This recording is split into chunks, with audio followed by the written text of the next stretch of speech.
Hey, Eagle fans, I'm Thomas Mott. Welcome to Philadelphia Eagles Now. It is the weekend. It is time for a mailbag video. I'm rocking the Super Bowl 52 official t-shirt that I got right after they won. What was that, like 4 or 5 years ago now? Absolutely ridiculous. First, though, we need more mailbag questions for next week's video. If you want to be a part of that, hashtag Eagles down below in the comments section. Ask any sort of Eagle-related questions that you possibly could want. Think of something, whether it's a training camp question, a trade you might possibly want to do, and a roster question, wherever you want. Go down below, be a subscriber, use the hashtag Eagles, and ask any sort of question that you possibly could want.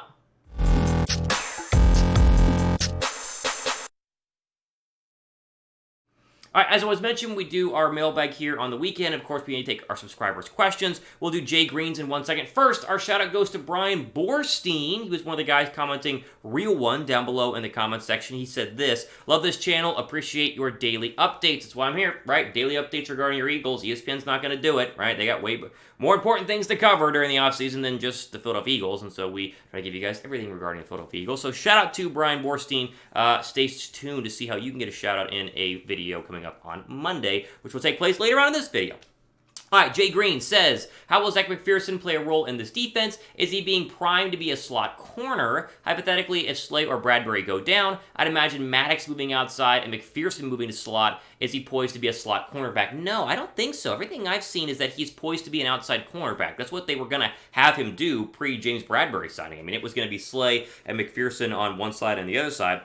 I think Maddox is very clearly your slot cornerback. Doesn't mean McPherson can't play slot. I think you could move him inside if, like, Maddox were to go ahead and get injured, but I think Tay Gowan would kind of go ahead and possibly be the slot guy. But, again, slot versus outside, it's a different position, and yes, one is not the same as the other, but it's not necessarily impossible to take an outside guy, whether it's Gowan or Maddox plays inside, and swap him and vice versa. But I think McPherson very clearly is going to go ahead and be your number 3 cornerback. So if, Darius Slay or James Bradberry were to miss a game, or heaven forbid one of them has a long-term injury, or James Bradberry isn't good this year, which I don't see happening, but I guess it could technically happen, then you would go ahead and bump McPherson to the outside. And I think that he's going to turn out to be the starting cornerback of this football team, maybe in 2023. I think that Bradberry is probably a one-year deal sort of guy. He kind of plugs that final hole. If he plays amazing, you give him a long-term deal at the end of this year, but if he's kind of average, like kind of how Steven Nelson was last year, you let him walk, and you hope that year 3, Zach McPherson in 2023 can be the guy. But I think some good things that come out about him at training camp. I don't know if he's going to be a superstar, but I think he can eventually be a starter on this team, just not this year. What do you guys think? Over under 5 interceptions for Slay and Bradberry. I'm excited for this cornerback duo, and I think Bradberry is going to be good, by the way. I'm not saying he's going to be bad, but if he were to be bad, then you could not re-sign him. But I think they're both going to be great. Over under 5 combined interceptions. I hope we're on the over. I hope we finally have a cornerback tandem that can get a bunch of picks and turn the football over. O for over, U for under. Let's see what you guys think. All right, Devin Jacobson says, Mott man, huge fan, you kill it. Appreciate that. I've seen plenty of quarterback rankings prior to the season. What do you think Hurts will be ranked after this season? Hashtag mailbag, hashtag Eagles. Yeah, I've seen these rankings too. Most recently was the ESPN one that just ranked the top 10, and obviously ESPN's not going to put Jalen Hurts on the top 10, at least not yet, and I'm fine with that. I think he's probably 15, 16, 18 on some of the other rankings that I looked at for this video. I think Hurts can be a top 15 quarterback in 2022 at minimum. I think he's going to have a decent enough year to be a top 15 guy, considered a top 15 guy, because this stuff ebb and flows, right? They're not going to put Hurts ahead of Aaron Rodgers. They're not going to put Hurts in front of Tom Brady or Hurts in front of Josh Allen, but you can get close there. I think that, though, the ceiling is top 10. I think you could for sure see him as the 7th best quarterback in terms of rankings, the 8th best quarterback in terms of rankings, if he plays well. And that's kind of, what we're all wondering. Is he going to play well? And I think that there are multiple scenarios here where, he plays poorly and the Eagles move on from him in 2023, where he plays good enough to get you to the playoffs, kind of like he did this past year, where he's kind of good, kind of bad, has some good throws, has some bad throws, touchdowns, but also interceptions, and he gets you to 9 or 10 wins. You're a wild card team, and then you have to make a decision in 2023 offseason if you really want to keep him for one more year or move on, or he balls out, and, you win 12 games, you win 11 games, and he's throwing 30 touchdowns, and he's rushing for 10, and he has very low interceptions, and the completion percentage is at 67%, right? There are multiple scenarios here. I think we all hope that it is the latter, and it's the one where he's going to absolutely ball out. I think the likelihood is balling out. I again, would be very surprised if he progresses this year instead of at least gets better. It's just a question of, is it 1% better? Is it 20% better? Does it fall somewhere in between? Who knows? But I think he could be top 10 by the end of the year, especially if he plays well. What do you guys think? Where will Hurts be ranked by the end of the season? Is it going to be in the top 10, top 15? What do you think? Give me your rankings down below right now in the comments section. I think a lot of us feel the same way that I just said. I think that, I don't want to say I speak for all Eagle fans, but I try to be just one of the guys, one of you guys, and I think most of us hope he's going to be great, but have some concerns and have some reservations, if you will, and, those will all be answered hopefully by middle of the season. We'll know for sure.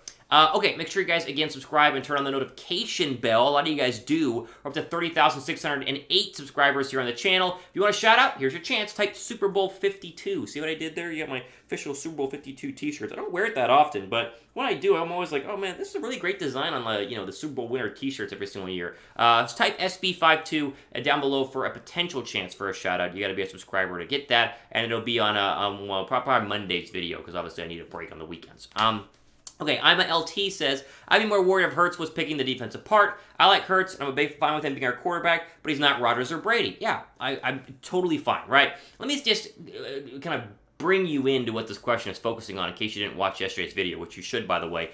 Derrick Gunn, obviously, famous Eagle reporter, now has his own kind of social or own kind of media platform called JAKIB Media. He basically said in, a podcast or one of his videos that he heard from multiple sources inside the Eagles organization that Hurts was struggling at OTAs, and for instance, during a 10-play set, he had threw multiple interceptions and was sacked multiple times in 7-on-7s. Now, again, a couple of things to look at this. First off, the defense is supposed to win at training camp. I remember going into True Panther training camp back when I was in college for an internship and talking to some guys there, Luke Kuechly and who was the head coach there? Ron Rivera, and asking people, what do you want to see today? And it's defense. Like, the defense should be winning. The offense is always supposed to be behind. I remember Schwartz, the guy on Twitter, I forget him, the offensive lineman, he played for, I think it was the Panthers, not Mitchell Schwartz's brother, I'm blanking, but he's a Fox Sports guy. Right? He told me that the defense should be much better early on, and so kind of taking some NFL mind's thoughts there. So if Hurts is struggling, the defense is playing well, that's not bad news, that's fine news. But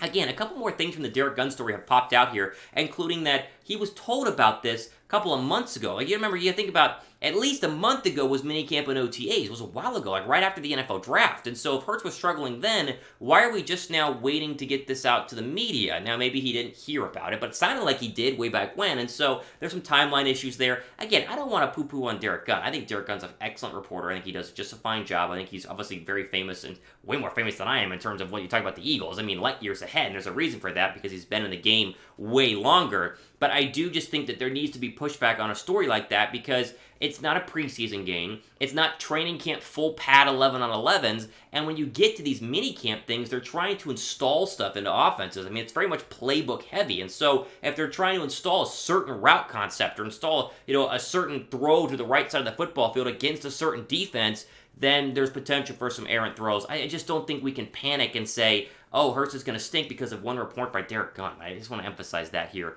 on the channel. I also want to emphasize is that the t-shirt combos are still available. They're running out of sizes, so you got to get on this quickly, what I was reading in the comments section. 2-pack t-shirt combo, 40% off. Need some fresh Eagles gear in case you're wearing old stuff like I am here. Chatsports.com/Eagles t-shirt. Go check it out now. A lot of the sizes are still there. I checked, but not all of them. And so I tell you guys, stuff goes by quickly. It's the off-season, right? We talk about it here, and they all go flying off the shelf. Go ahead and jump on your Eagles t-shirt down below in the comments section right now. Okay, World of Bird, he says, what's the biggest storyline heading into training camp? This one's interesting. For me, it's Jalen Hurts, and obviously Jalen Hurts is kind of the big storyline, but we talked about that, and so that's a little bit boring there. I think the wide receiver core. I think the biggest storyline is the wide receiver core, and not just necessarily A.J. Brown and Devontae Smith, although I'm very excited just to hear, Devontae Smith carving up defenses, or Devontae Smith, torches the Dolphins in joint practices or whatever it is. But I think the guys behind him as well on the depth chart. And I think that having Devontae Smith on the roster, having A.J. Brown on the roster is great for Eagle fans, but it's terrible if you're behind him. It's terrible if you're Jalen Reagor. It's terrible if you're, Greg Ward or, Britton Covey or, any of these guys. They have some work to do, and I think that's where the real battles are going to happen. I think linebackers got some good battles as well. You may make the case defensive line to kind of see how the rotation is going to line up there, but overall, it's definitely the wide receivers, and I'm pumped to see just how good they can be this year and how much better they can make Jalen Hurts, because one goes in hand with the other. Drop a like if you guys think the Eagles will have a 1,000-yard receiver this year. I'd be shocked if they don't. If they don't have a 1,000-yard receiver this year, what are we doing? I mean, that'd be a massive disappointment. Unless they just run the ball 90% of the time, which they're not going to do, because you don't bring in A.J. Brown to do that. So, thumbs up. I think you guys agree. Let's get to 1,000 likes here on the video. Okay, Waylon Sembley says, Rager Dillard, number 3 for Jamal Adams, the safety. This is a trade. All right. Okay, so here it is. So Jamal Adams for Rager and Andre Dillard. Maybe a draft pick, maybe not. Would you do it? I don't think Jamal Adams is that good. I mean, I think Jamal Adams was grossly overrated coming out of college. Not unrightfully so. I mean, he was really good in college, and I think that he was exciting in terms of a safety, but you guys know the drill here when it comes to me and safeties. One, I wouldn't trade for Jamal Adams, but I would not trade for him because he's a safety. Safety is not that important, guys, in the National Football League. And I know, but there are so many good ones. Think of Minka Fitzpatrick. Think of Ed Reed back in the day. Think of Brian Dawkins, right? Those are really good safeties, but you can have a great safety and a bad defense. You're not winning a lot of games. Like, the plus-minus that a safety adds to a football team is way less than what a pass rusher adds. Offensive line is able to add. Obviously, quarterback. Maybe wide receiver a little bit there. So, there's just, I mean, I get the idea of Rager and Dillard because they're kind of the two tradable tradable pieces here at wide receiver and offensive line, but I just don't have a need for Jamal Adams. I think Tartt's going to be okay. I think Epps is going to be okay. I think Harris will be just fine. Again, they added so many talented pieces all over this defense that you don't have to go out and still get another one. Like, it's a luxury. It's a cherry on top. It's not a necessity right now for this defense. They'll be just fine as they currently are. This will be a good defense this year. If it's not, then I'll come on here and admit it and be like, I was so wrong, because I do that often because I am wrong. But I'd be shocked if they are that bad to where it's like, oh, well, you should have got a safety to make them better. I think they're going to be okay.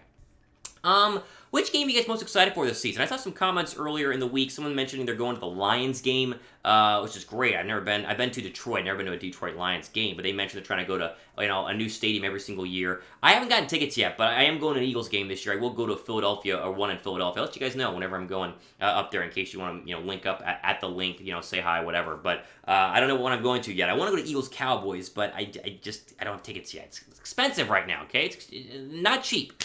One more here. Benjamin Niels. Hey, Thomas. Please mention this in your next video, as I'm sure we're all dying to hear about it. Do you or your family have any affiliation with the creation of the gummies Mott's? That's misspelled. It's two T's on Mott's. LOL. No, sadly, no affiliation to Mott's gummies. If I did, I would be going to every single Eagles game. I'd be a season ticket holder because I'd probably be rich, right? If old, Papa Mott here was the founder of Mott's Gummies, which I actually don't eat. I'm not a fan of them. So I think I'd have to be if I was actually like a Mott's Gummies kid, if I was like the, heir to the Mott's Gummies throne or whatever. But if Papa Mott was, the Mott's Gummies guy, I think we'd be doing a lot better in terms of going to Eagle games. I might buy the Eagles. I mean, how much is Mott Gummies worth? It's got to be a lot. So no, I know, I get that question all the time. Unfortunately, I am not related. I am just a normal Mott and not a gummy Mott there. I know that's the real questions that we want to know here on the Eagle channel today, but that's the one we'll go ahead and end on. Okay, be a part of next week's mailbag video. Hashtag Eagles in the comments section. Of course, be a subscriber. We need more questions, right? I'll do longer videos. You guys want more questions, so go down below. Use the hashtag Eagles. And, of course, give me a follow on Twitter. You can always DM me for potential question there. At Real Thomas Mott is the place to go on Twitter, so go ahead and give me a follow there. All right, for producer Trace, we sign off this weekend. Enjoy your weekend. Thomas Mott, enjoy the rest of your day.